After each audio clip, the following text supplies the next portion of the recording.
Boa tarde. Boa tarde. Mais uma live sobre resolução de conflitos conjugais. E hoje a gente vai falar sobre algumas questões que alguns cônjuges compartilham com a gente de uma forma assim bem desesperançosa. E nós queremos então abrir a palavra de Deus e dizer que ela é a última palavra.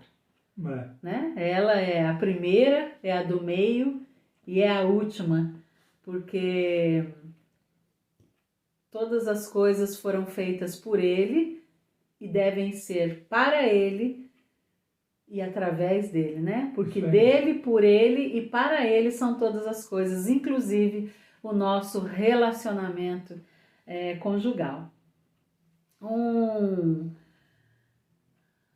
Uma certa vez eu fui abrir o meu WhatsApp e me deparei com um pedido de oração de um marido, de um esposo, pedindo pelo casamento, pedindo oração, e não entrou em detalhes, mas pediu pelas dificuldades e disse que queria oração e que estava ali para pedir ajuda. E eu então respondi, né, o encorajando e dizendo para que ele começasse buscando em Deus, que ele desse o primeiro passo, antes mesmo da gente começar a nossa conversa, que eu não podia falar com ele naquele momento, mas eu não quis deixar ele no vácuo, né? Então eu dei um feedback de imediato só dizendo, olha, quando eu puder eu te retorno, mas leia a palavra de Deus, ore, busque a Deus. Ele é poderoso para restaurar todas as coisas e nele você vai ser encorajado, nele você vai ter suas forças renovadas. É dele que vem a sua força. E passou um pouco, ele respondeu, eu creio. Eu creio, mas isso não cabe no meu casamento. Eu creio, mas no meu casamento não dá. E é sobre isso que a gente queria falar hoje, né? Pessoas que acham que com elas vai ser diferente, né? Ou por falta de fé, ou por falta de querer morrer e se submeter à vontade de Deus, por falta de algumas renúncias, né? Ou por orgulho, né? Eu não aceito certas coisas e por eu não ter a humildade de reconhecer os meus erros, então eu digo que para mim não tem jeito. Não tem jeito porque eu não estou disposto ou disposta a perdoar, ou não tem jeito porque a minha situação vocês não sabem, é cabeluda demais, né? Vocês não sabem do que eu vivo, vocês não conhecem a minha história, é por isso que vocês estão dizendo assim de forma tão simples, que a palavra de Deus realmente consegue, porque é isso que nós prometemos, é isso que nós encorajamos e é sobre isso que nós falamos, né? Que nós ajudamos você e qualquer pessoa a resolver todos os conflitos conjugais através da Bíblia, usando a Bíblia como guia. Mas aí, para alguns, isso se torna até um pouco como se fosse uma propaganda enganosa, né? E não é uma propaganda enganosa. Depende da sua disposição em ouvir isso. Depende não só da sua disposição de mente, mas também de coração. Depende da sua disposição em ouvir a palavra de Deus, em abrigá-la no teu coração, em realmente ouvir de forma simples e humilde aquilo que o Senhor tem para nos dizer, para nos ensinar, para nos confrontar, né, para nos corrigir através da sua palavra. Existem algumas pessoas que repetem muito, a gente um chavão, né? Virou quase que um chavão religioso. As pessoas dizerem assim, Deus está no controle. E elas repetem isso e às vezes nem creem nisso, mas ficam repetindo isso como se fosse um mantra, como se fosse uma superstição, não é? E repetem isso E quando chega a hora de realmente confiar no Deus que controla, de depositar a sua fé no controle de Deus, ela não deposita. Por quê? Porque aquilo foi só um chavão, foi só uma coisa que ela foi repetindo, repetindo, repetindo, mas que ela realmente não cria. Nós somos chamados durante a vida toda, e aí não vale só para casamento, né? Nós somos chamados a agirmos com fé, a fazermos ajustes para caminhar pela fé. Em obediência à palavra de Deus. Isso, quando nós enfrentamos conflitos no casamento, nós somos chamados por Deus para confiar de que Ele é o dono do nosso casamento e que Ele vai agir nisso. E a resposta desse marido, desse esposo, foi uma resposta de alguém que talvez repita: Deus está no controle, mas quando é chamado para confiar, não confia. Quer dizer, Deus está no controle, mas só vale para os outros casamentos. Para o meu casamento, Deus não está no controle, não. Ora, Deus está no controle de tudo, não só do casamento, é do universo inteiro. A Bíblia fala que nenhuma folha cai sem a permissão do Senhor. A Bíblia diz que quando Deus chama, as estrelas vêm. E você sabe quantas estrelas tem no universo? São mais de 6 quinquilhões de estrelas, sextilhões, aliás, eu não sei nem o que número é esse, mas os cientistas descobriram que são mais de sextilhões de estrelas. É um número incontável. A Bíblia diz que Deus chama, as estrelas vêm. Olha, se Deus está no controle das estrelas, por que não estaria do seu casamento? E chama cada uma pelo seu nome. As pessoas, elas não entenderam que o casamento é uma questão de fé. Também o casamento é uma questão de fé em Deus. Que Deus é o alvo do casamento. E como elas colocam a sua esperança no esposo ou na esposa e não colocam em Deus, a partir do momento que o esposo ou a esposa, eles traem, vamos dizer assim, ou que eles decepcionam essa esperança, essa fé que foi depositada nele, aí você desiste, porque você depositou a sua fé, a sua esperança na pessoa errada. Tem que ser em Deus. E muitas vezes é em Deus, mas quando as circunstâncias, quando o mover de Deus não é palpável, né? Não dá para eu perceber o que Deus está fazendo, ou Ele está fazendo de um jeito diferente do que a minha expectativa estava esperando, né? Eu então acho que Deus não está dando conta, ou Deus não dá conta, ou Deus não está ouvindo.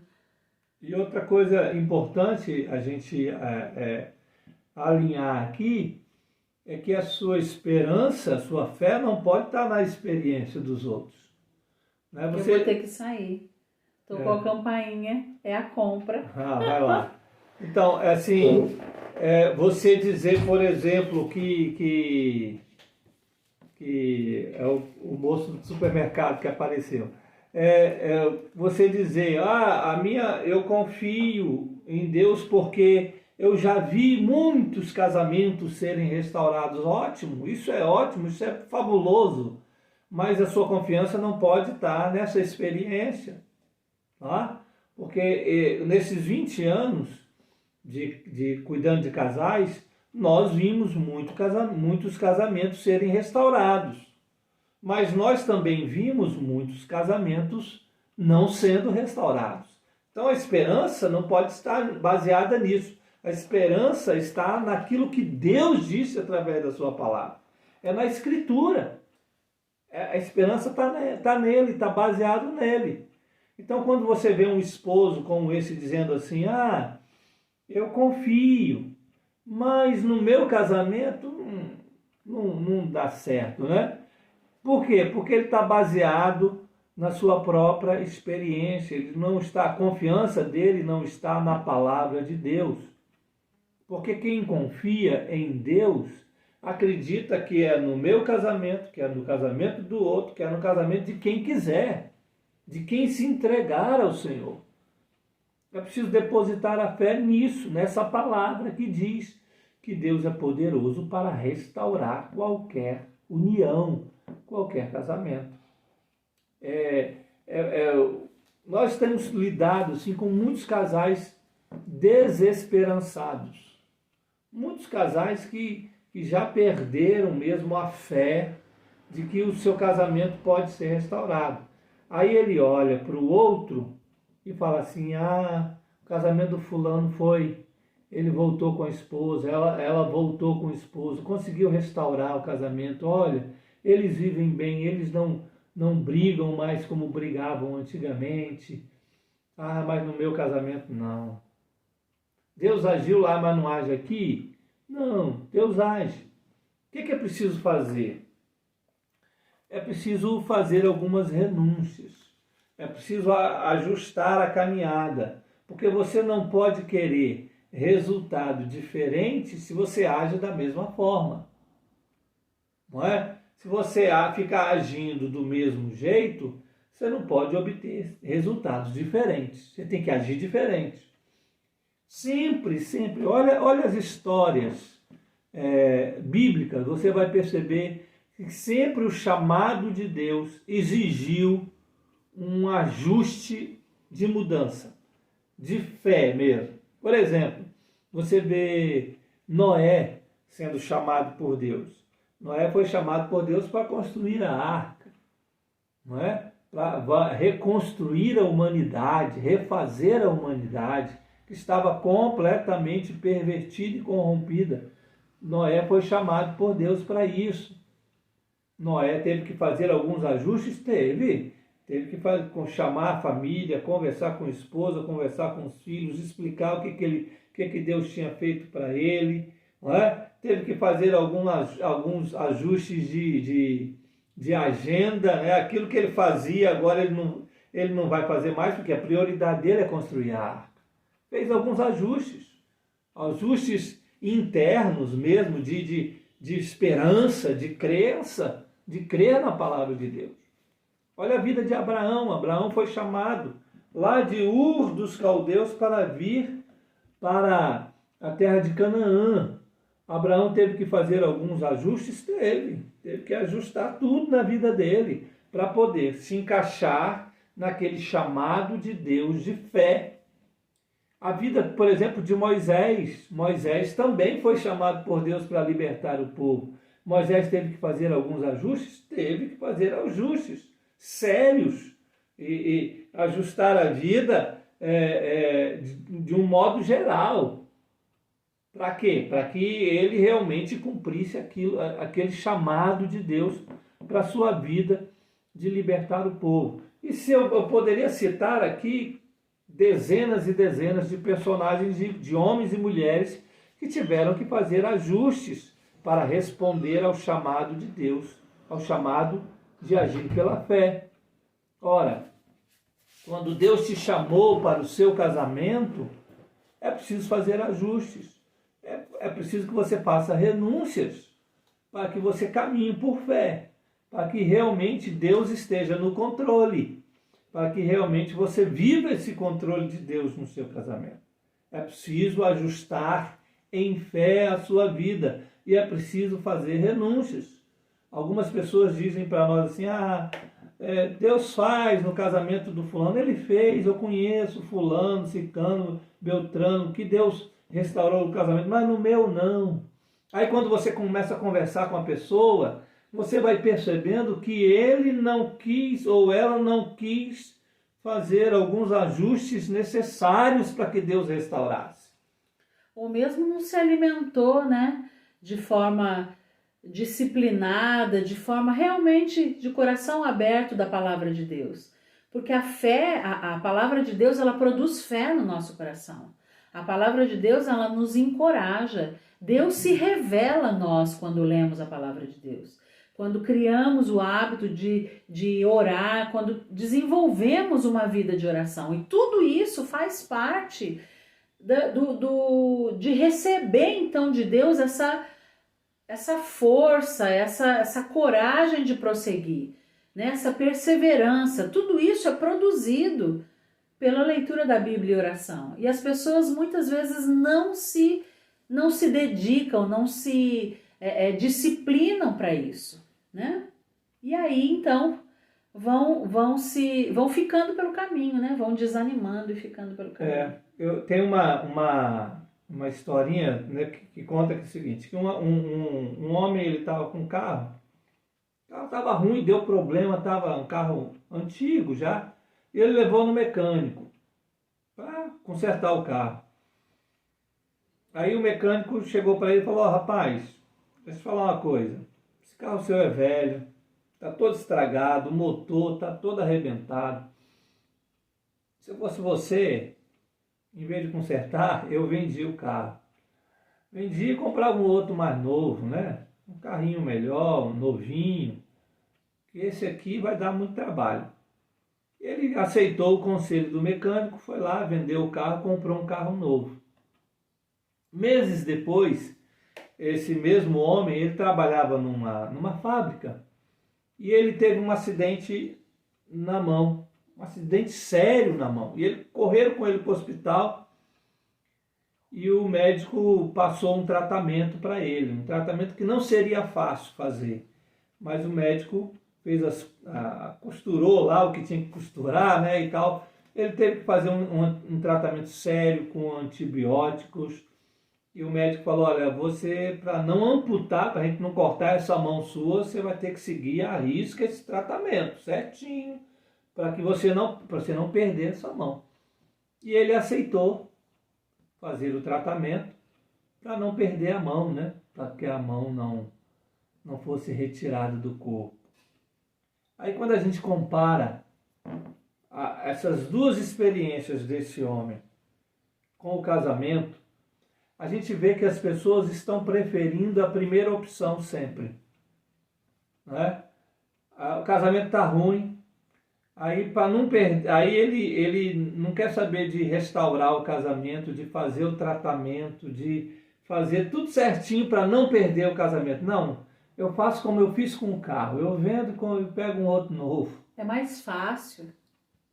É mais fácil. No mundo dos descartáveis, é mais fácil descartar o casamento. Não tenha dúvida, realmente é mais fácil. Essa história, ela ilustra aquilo que nós estamos vivendo nos nossos dias. As pessoas estão preferindo trocar, né, descartar o casamento, né, como se fosse algo mesmo descartável, do que restaurar, do que fazer o tratamento dado por Deus na sua palavra para restaurar. Não estão dispostas a renunciar, não estão dispostas a fazer aquilo que Deus deseja. E eu posso dizer para você o seguinte, que essa talvez seja uma das lives que vai ter menos visualização, porque as pessoas não querem fazer ajustes. Não é? Ela quer que o outro se ajuste. Quem tem que mudar é sempre o outro, não eu. E aí fica empurrando para o outro a responsabilidade, e ela fica ali. Né? Aí quando não dá certo, ela culpa até Deus.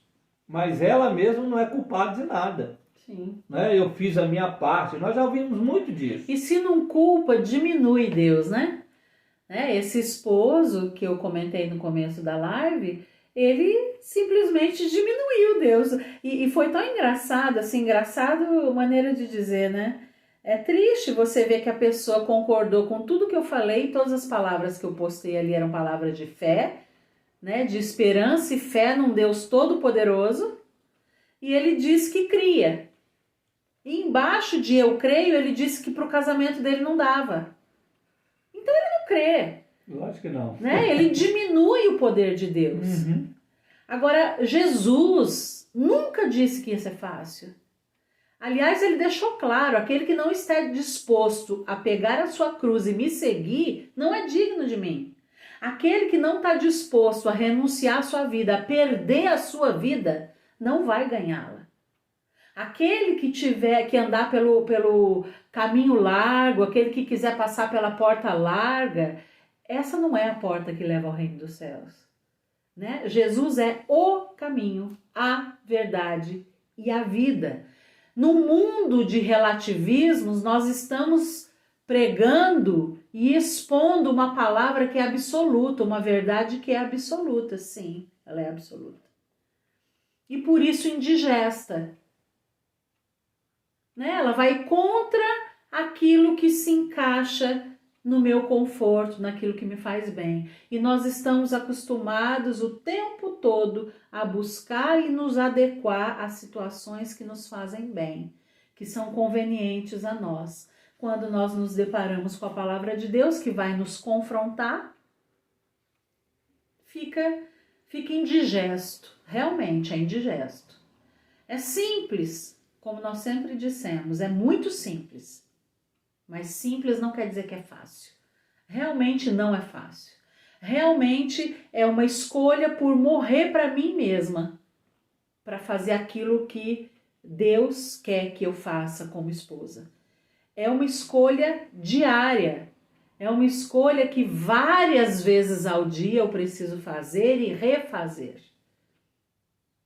Para estar, para ser encontrada no centro da vontade de Deus. Se essa for a minha vontade de ser um sacrifício vivo e agradável a Deus, como Paulo nos chama lá na sua carta aos Romanos.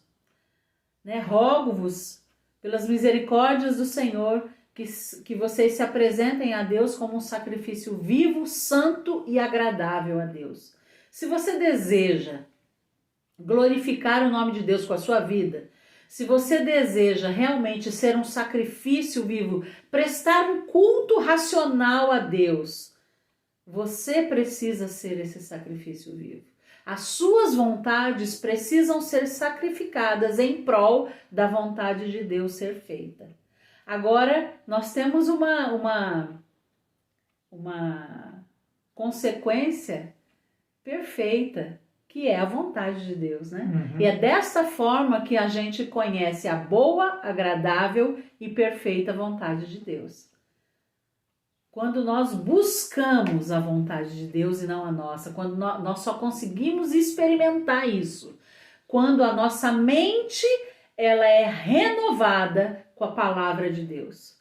Então não é mais o que eu penso, não é mais o que eu acho, não é mais o que os outros acham, mas é o que o Deus acha. É aquilo que o Deus verdadeiro, o único Deus acha. Não sei se você já percebeu, mas os nossos corações pecadores, eles têm medo de descobrir a vontade de Deus. Porque a gente sempre vai achar que a nossa vontade é o melhor. Nós sempre vamos achar que aquilo que nós planejamos para a nossa vida é o caminho certo. E aí, quando a vontade de Deus vai se apresentando para nós de um jeito diferente daquilo que nós imaginávamos, a gente começa a colocar a vontade de Deus de lado. A gente começa a encontrar desculpas e a colocar empecilhos para que a vontade de Deus se faça na nossa vida. E no casamento, quando nós fazemos essa pergunta, mas qual é a vontade de Deus para o seu casamento? Qual é a vontade de Deus? Não é? Muitos casais não sabem. E não sabem, na maioria das vezes, porque não procuram. E não procuram porque não querem. E não querem porque já escolheram querem a sua própria vontade. Querem o seu próprio desejo. E não buscam a palavra de Deus, a palavra de Deus para saber qual é a vontade de Deus para o meu casamento. O que Deus deseja? Qual é a missão, qual é o caminho que Deus quer dar para nós, não é? No nosso casamento. E aí vai buscando o seu próprio interesse, a sua própria vontade, e vai cada vez mais ficando vazio. Um casamento vazio, porque não tem Deus. Vai, como dizem, empurrando com a barriga, né? Vai tateando para aqui e para lá, sem saber para onde ir e buscando algo que nem ele mesmo sabe qual é. A gente está vivendo um século de muita busca, por exemplo, financeira. Né? Casais estão cada vez mais se enveredando. A gente ouve alguns gurus aí da internet dizendo assim, olha, se você estiver trabalhando com a sua esposa, você vai ganhar em dobro. Né? O casal ganha em dobro. O casal, como se a finalidade primeira fosse essa busca desenfreada pelo dinheiro. Aí o casal se embrenha nesse negócio e perde, né? Perde a vontade, aquilo que seria a vontade de Deus para a sua vida. Eu queria ler aqui, nós queríamos ler Romanos capítulo 11, verso 36. Olha o que o apóstolo Paulo, é um verso muito simples, que a gente já conhece. Ele diz assim, porque dele, por meio dele e para ele são todas as coisas, a ele, pois, a glória eternamente. O casamento tem jeito? Tem. Os conflitos podem terminar, podem ser solucionados? Podem. Por quê? Porque o casal é bom? Não, é porque é para ele, por meio dele, é para ele. É para Jesus todas as coisas. Quando nós apontamos para Cristo, antes de apontarmos para nós mesmos, quando nós buscamos a glória de Deus, antes de buscarmos a nossa própria felicidade, a gente acerta o alvo certinho. E aí a gente consegue viver um casamento de acordo com a vontade de Deus. Isso quer dizer, então, que a pessoa que resolve os seus conflitos conjugais, ela nunca mais vai ter conflito, não tem mais discussão, não tem mais problema? Não, nós não estamos dizendo isso. Quem dera, né? Mas quando você usa a palavra de Deus e quando você aprende, né, a colocar em prática aquilo que o Senhor nos ensina para resolver os seus conflitos conjugais, os outros que vão surgindo no dia a dia da vida, na nossa peregrinação aqui nessa terra, nós vamos adquirindo habilidade para lidar com eles. Então, eles não se instalam mais como outrora. Eles não vão se instalar e se arraigar nas nossas vidas e no nosso relacionamento. Né? Cada vez mais a gente vai criando e produzindo habilidade em nós. Cada vez que a gente resolve um conflito e que a gente vai vivendo de mão dada com o Senhor e a gente vai caminhando dentro da vontade de Deus, dos princípios bíblicos, mais a gente vai aprendendo o caminho das pedras, né? E menos a gente vai errando, né? Eu não estou falando que a gente vai deixar de errar, deixar de ser pecador ou não vai ter problema, mas a gente não deixa que ele se instale, porque a gente já viveu situações parecidas antes e agora a gente já sabe como fazer. A gente já enxerga de longe e foge da aparência do mal. Né? Então a gente não age com insensatez. A gente age com prudência, com sabedoria, adquiridas na palavra de Deus. Deus se revelando a nós, Deus produzindo em nós. E uma vida contínua de oração, né? Vigiar e orar. Não é para baixar a guarda, é para continuar nesse propósito. Não só para manter o seu relacionamento em paz, mas antes de mais nada, para trazer glória para Deus. E lembre-se que quando nós estamos no centro da vontade de Deus, a glória é apontada para Ele e quem está em volta, sejam os nossos filhos, seja a nossa parentela, sejam as pessoas que convivem conosco, elas aprendem também, essa glória de Deus é refletida na vida delas, né? Elas enxergam isso, elas enxergam o agir de Deus nas nossas vidas e elas também aprendem com isso. Então, quando nós agimos, escolhemos fazer a vontade de Deus, nós estamos ensinando, nós estamos fazendo discípulos de forma natural. Muito bem. É isso aí, né? Então, não diga, não tem jeito, meu casamento não tem jeito, serve para todo mundo, mas não serve para mim. Olha, serve para todos. É palavra de Deus. Palavra de Seria Deus. mais honesto você dizer, eu não quero. Olha, eu não quero me Eu não ajustar, quero. não quero renunciar a nada. É mais honesto você falar isso do que você dizer que Deus não pode. Deus pode fazer qualquer coisa. Existem coisas que para os homens são impossíveis, mas para Deus tudo é possível. E se você não concorda conosco, deixa nos comentários. Coloque a sua opinião, coloque alguma situação que você acha que não tem como ser resolvida. Se você não se sente à vontade em deixar nos comentários, coloca no direct, né? Ninguém vai estar vendo. Não precisa deixar nenhuma... Pode usar codinome, pode... Fique à vontade, coloque lá e a gente vai então levantar essa questão e vamos fazer uma live sobre isso. Olha, para você que quer acompanhar a dica do casal, que é colocada diariamente no nosso canal lá do Telegram, você pode pegar o link na bio do Instagram, né? Ou embaixo do vídeo, nós vamos deixar o link do canal do Telegram. E você é um canal fechado, mas você tem acesso aqui por esse link e você vai receber dica do casal. São pequenos videozinhos que o Marcos faz, que são postados lá nesse canal. É um canal fechado, é um canal silencioso, ninguém conversa, é só mesmo para postar a dica do casal.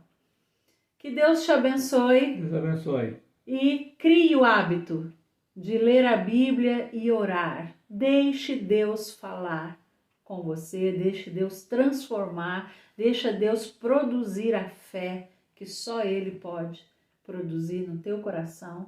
E não desista, continue. Fiquem com Deus. Deus abençoe.